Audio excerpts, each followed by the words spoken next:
हे शिवजी नाही का भोळे आहेत, ते भक्ताची परीक्षा बघत नाहीत, पण विष्णू एवढे कठोर का वागतात, असा तुमचा प्रश्न आहे ना? आहेस ना?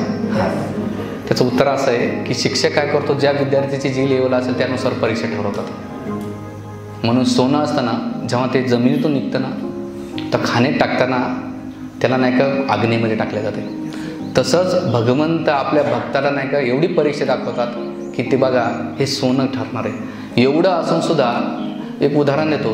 गोरोगोपा काकाचा मुलगा पायाखाली गेला, भगवान पांडुरंगाला दोष नाही दिला, पण आपल्या जीवनात काही थोडं झालं तर आपण शिव्या घालत बसू, कारण की त्यांची भक्ताची स्तर आहे. म्हणून भगवंत हे शिकवतात की जर मला प्राप्त करायचं असेल तर ह्या परीक्षा, पण भगवंत काय करा, ज्या विद्यार्थ्याची जी लेवल असेल त्यानुसार पेपर सेट करा. आणि दुसरं म्हणजे ते कोणाची करता माहिती आहे, त्यांचे जे नित्य पार्षद असतात, सर्वसाधारण साधक जे लेवल असतात त्यांना ती परीक्षा बघत नाही. पांडवांच्या जसं ड्रामामध्ये एखादा ॲक्टर असतो, हिरो आणि हिरोईन हिलन असतो, खूप मारामारी करतात. तुम्हाला वाटतं अरे तो डायरेक्ट पक्षपाती आहे, पण तिथे तो हिरो मारत राहतो त्याला, कोणाला, तर विलनला.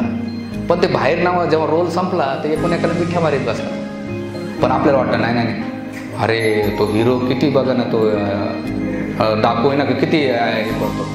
आपल्याला ते ड्रामा करतात, पण त्या मागचा भगवंता रोल हे साठी करतात भगवंत की जे माझे भक्त असतात ना त्यांना कोणत्याही अवस्थेत ठेवा, पण ते मला सोडत नाहीत. ही भक्ताची खरी परीक्षा आहे. जेव्हा सुखी असतं ना, भक्ती करणं सोपं आहे, पण जेव्हा कठीण प्रसंगामध्ये सुद्धा भक्ती करणं हे सगळ्यात महत्त्वाचं आहे. म्हणून राहिलं भोलेनाथाचा विषय, भोलेनाथ भगवंताचे भक्त आहेत. वैष्णवनाम यथा शंभू, ते भगवंताचे महान भक्त आहेत. तर भगवंत खूप दयाळू कृपाळू आहेत. सोनं जर तयार करायचं असेल, तुम्हाला जिलाबी खायची असेल ना, ते जिलाबीला गोड पाकाच्या काढण्याचे पहिले फ्राय करावं लागते, तेव्हा ती साखरेच्या पाकात पडते, बरोबर ना? तसंच भगवंत आपल्याला फ्रायची अवस्था ठेवतात आणि फ्राय झाल्यानंतर मग साखरेच्या पाकात आहे, आणि साखरेच्या पाकातून निघालं की डायरेक्ट त्याच्या ताटामध्ये जातात. पण ती तुम्हाला फ्राय करायची अवस्थाच होत नाही. फ्राय करणं म्हणजे काय भाऊ, त्या साखरेच्या पाकाच्या पहिले फ्राय व्हावं लागेल आपल्याला,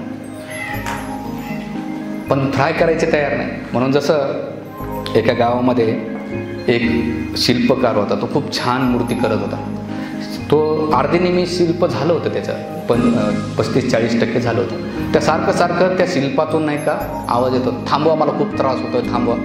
तर तो कारागीर बघतो, शिल्पकार बघतो की अरे आवाज कुठून येतो, इकडून येतो. तरी काम चालू होतं त्याचं.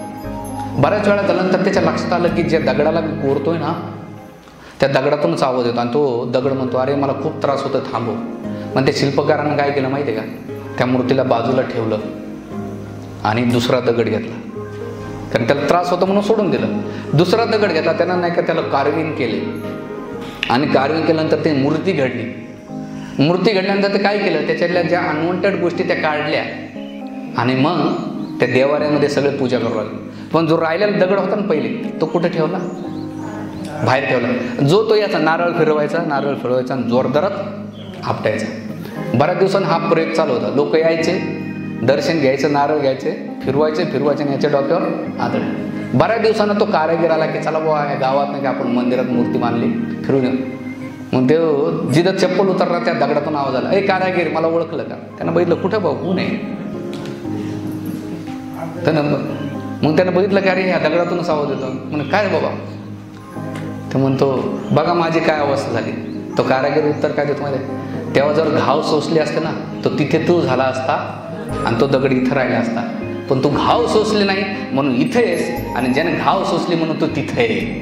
तुम्ही ठरवा घाव सोसावं लागणार नाही.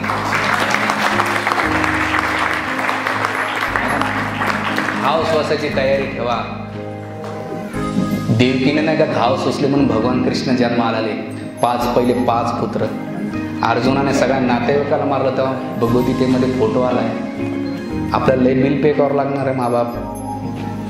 ते नाही, एवढं नाही म्हणतात, पण ॲटलिस्ट आपल्या छोट्याच्या हृदयातले काम क्रोधत ना, ते सोडा लय मोठी गोष्ट आहे हो. हृदयातले काम क्रोधत नाही, हे लगेच सगळ्यात मोठे शत्रू कोण आहे माहिती आहे? बाहेर नाहीत, आपल्या हृदयामध्ये बसलेले, आणि ते सगळ्यात डेंजर आहेत. भयंकर आहे आणि आपल्याला त्या शत्रूचा वध करायचा आहे. बाहेरचे शत्रू मारणं सोपं आहे, पण आंतरिक स्वप्न मारणं होतं.